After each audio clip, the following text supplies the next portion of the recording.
This thing on? Hey, everyone, thank you for meeting with me in class. That was fun. I forgot three things. First of all, here's my email address. Email me anytime you need anything, and I'm happy to help. I've been on campus forever, so I can help with things like that. First one, Boolean operators. Boolean operators are and, or, not, and the quote marks. When we go to the advanced catalog search, or any advanced search, you'll see that the and or nots show up right there. If you want to skip those, you can just type them in.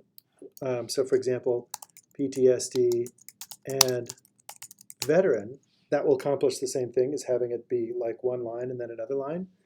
You can also do, and we did this already, you know the other operator, combat or veteran or war. If you're looking for related terms, you don't know which one to use, the or would happen with that.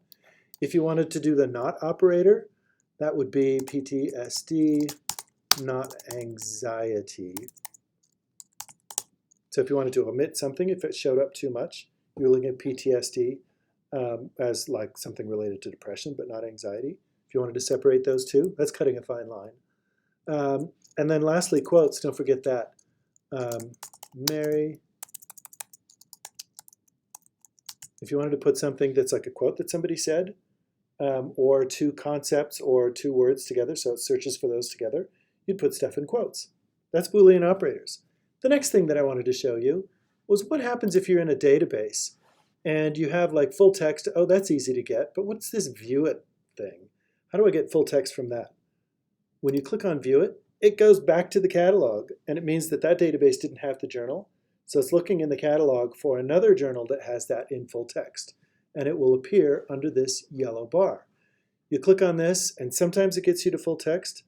If it doesn't, you can go to this request an article, and you can get it from Interlibrary Loan for free in about a day. Email me if you have questions on that one. Lastly, I should have shown this at the beginning. If you go to research guides, I made a guide for your class, and I've used it for other classes. Hey, there's my face. If you type in social work or any of these other subjects, you can find out what librarians are presenting as the most important thing. But if you go to the social work guide, if you go to PhD and master's help, everything that we did in class shows up here. So remember when we were kind of validating concepts, looking out on the open web, talking to each other? That's this section right here. You can also look at newspapers in the United States, law, the government and the press, catalog. Here's some contextual searching for the web. For discipline-specific research in social work, PsycInfo is really popular, but you can also look at society as a whole, group psychology. There's social work abstracts for very, very specific trade-related things. You can go into the business world, see how are they treating PTSD in the workplace, econ, government policy, nursing and medicine.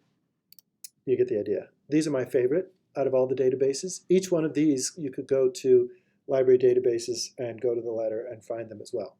Lastly, here's those Scopus and Web of Science tools. But you can also see dissertations that people have done before. This has been Dale, the librarian. Thanks.